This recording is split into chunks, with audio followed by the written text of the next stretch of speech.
Hello, welcome to White Birch Tarot and Astrology.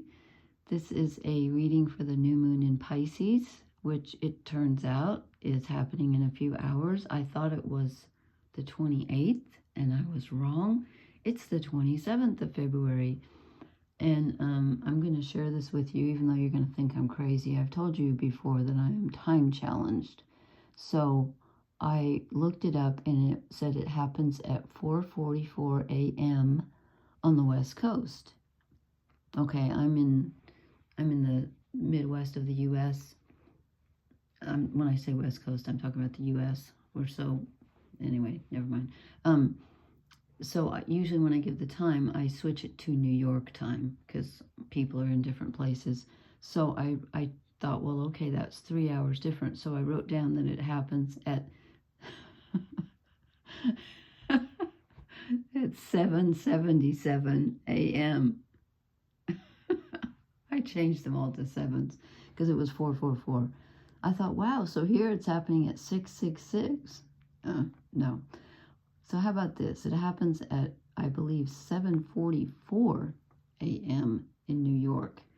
So that's like three or some hours from when I'm doing this. I thought it was tomorrow. So, I mean the next day. Just never mind. Anyway, I'm clearly time challenged. Okay. So there's a whole bunch of stuff going on in the sky. I want to start out very quickly with just a couple of quotes I found. It's funny because I thought, what is the new moon in Pisces going to be about? And I just felt like, well, it's got to be about letting go, because we have 6 things in Pisces. We have the sun, the moon, Mercury, Saturn, Neptune, and the north nodes, all in Pisces. That's astounding. And then we also have Mars in Cancer, which is more water. So we have tons of water. And then Pluto and Jupiter are in air signs, Aquarius and Gemini respectively. And Chiron and Venus are in Aries, which is fire. So we have no Earth right now, which is really, really interesting. Anyway, I found these. I'll just read these very quickly. This one is just, I don't know who this is. It says capital N, capital T, capital M, poet. The birth of something new always feels like death at first, the way winter sacrifices itself for spring. And this short one is by April Green.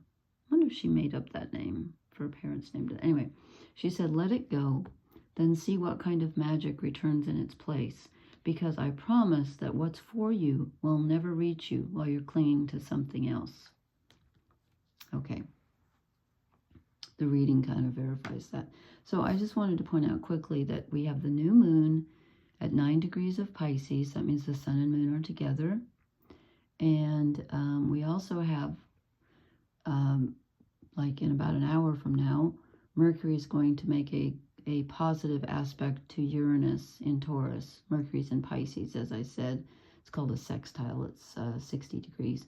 So Mercury is speaking in good harmony with Uranus, which is, you know, sudden downloads, sudden change, sudden revelation. It's kind of a mental planet, rules Aquarius, but it can also be changes in your physical environment, especially when Uranus is in Taurus, as he is right now. But it's a kind of a change of perspective, and that's kind of what the reading shows, actually. But Mercury does a bunch of things. Just in the next in the next 4 days, we have 6 things happening in the sky, and Mercury is involved in 3 of them. So on the 1st, he conjuncts the North Node. Hopefully I'll post again then. And then on the 2nd, he conjuncts Neptune at the tail end of Pisces. So we have a lot of Pisces influence here because the North Node is there also. So this is really about the end of a cycle and the beginning of a new one. I don't know how else to put it. It truly is.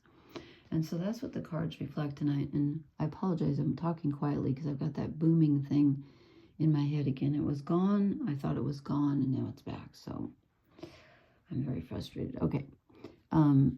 So I drew the cross of truth to give me some clarity, because when I have full and new moons, my mind kind of goes strange. This is the good old-fashioned Rider-Waite deck. So this is, I apologize, this is what I do when I'm nervous. I peel all the skin off myself. That's brilliant. We have us as the magician. This is, in the tarot, he is Mercury, the psychopomp. He's the one who channels the energy from above to below and manifests. He's got all 4 of the elements here: fire, earth, water, and air. And it's about creating what you want. And, you know, new moons are always, they always say, oh, you know, envision what you want during the new moon, because it's the beginning of the cycle. So this is, you know, this is definitely about not only envisioning what you want, but believing it, believing that you can do it. You can have what you want. And then I asked, what do we need to let go of? And interestingly, we get the King of Swords, which is mental energy. Now, the King is the last of the, you know, the Magician's major arcana. The minor arcana go from the Ace to the King. So the King is the last one. And then I just want to point out that what blesses us is the Ace of Swords. So here's the end of a mental cycle. This is like literally letting go of the way you think about something. Your whole framework, your whole conscious perception has to change, or it needs to change. It needs to change. In fact, this typifies, you know, I drew the cards before I found those quotes, and that one where she said, I promise you that what's waiting for you won't come if you're clinging to something else. This is about letting go of where you think you know, you've made up your mind about something. The King of Swords knows everything. He's at the end of the, you know, the court cards, and he sees things a certain way, and he has control over it. So this is saying, forget everything you thought you knew about this. Forget the way you looked at it. Because the blessing here is starting at square one, looking at it from a fresh perspective, completely looking at it, reframing it. And I hate it when people tell me that. I'm seeing things behind the card. Okay, I'm nuts. When people say, oh, just if something bad happened to you in the past, just reframe it. I have trouble doing that, but I'm reading this book right now called Living Originally by Robert Brumet, B-R-U-M-E-T. And that's what he's talking about. He uses a lot of the Buddhist idea of attachment to the outcome of things and letting that go. And I think I finally understand that I used to be very resistant to that. I was like, no, I want to be attached to things because I love them. But there's a difference between loving something and being attached to an outcome. This is having a whole new perspective, looking at something in a completely different way.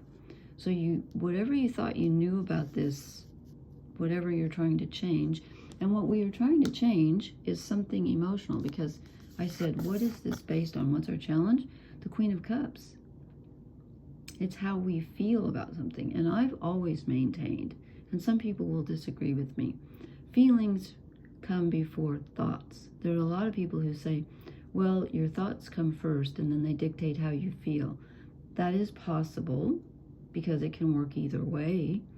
But I think primarily our feelings come first. Because think about when you're a child, you're pre-verbal. When you're a baby, you definitely have a gut feeling about something. And I would even say you definitely have emotions. Babies laugh, they cry, but they don't think, they don't talk.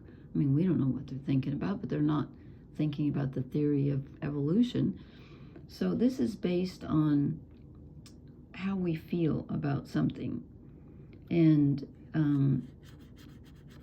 that's Pisces. Pisces is, emotional, extremely emotional. And it's the end of the zodiac. And Neptune, the ruler of Pisces, is at 28 degrees. There's only one more degree to go.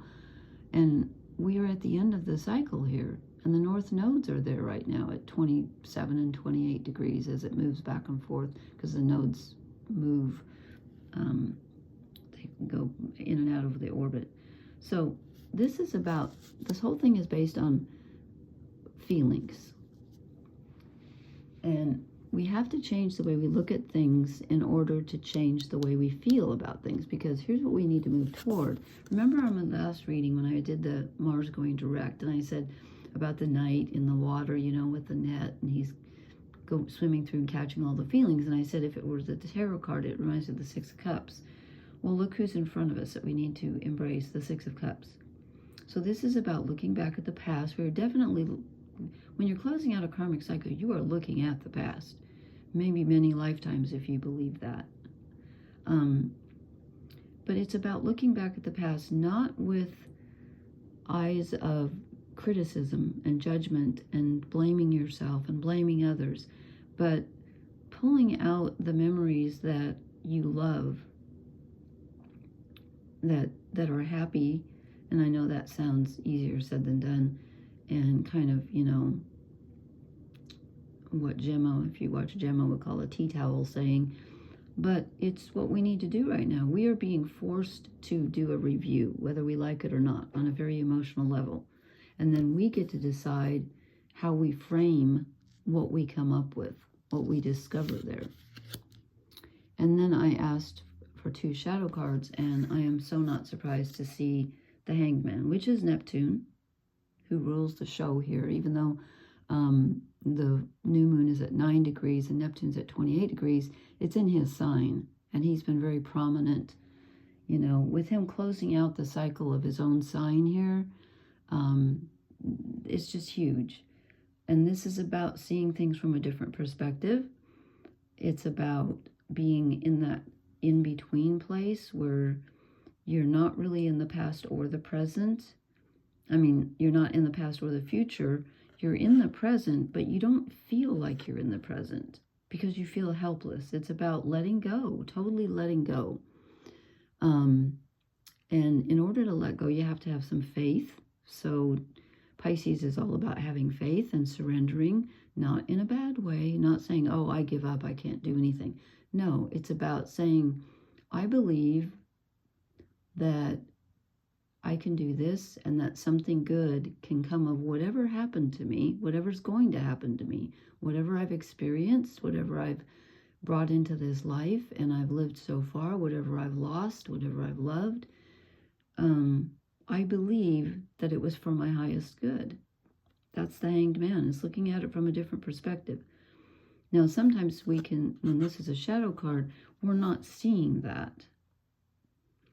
And also it can hurt it can be scary to let go, you know, to let go of control. And also there can be an element, you don't want to go into self-sacrifice. You're not sacrificing yourself for someone. Don't do that. Don't say, oh, I have to love everyone, because Pisces is unconditional love and oneness. And then don't sacrifice yourself, okay? And then look at this. How many times do I draw a shadow card that is in the reading? It seems to happen almost every time. And I get the one that is our challenge. The Queen of Cups is our challenge. The emotions.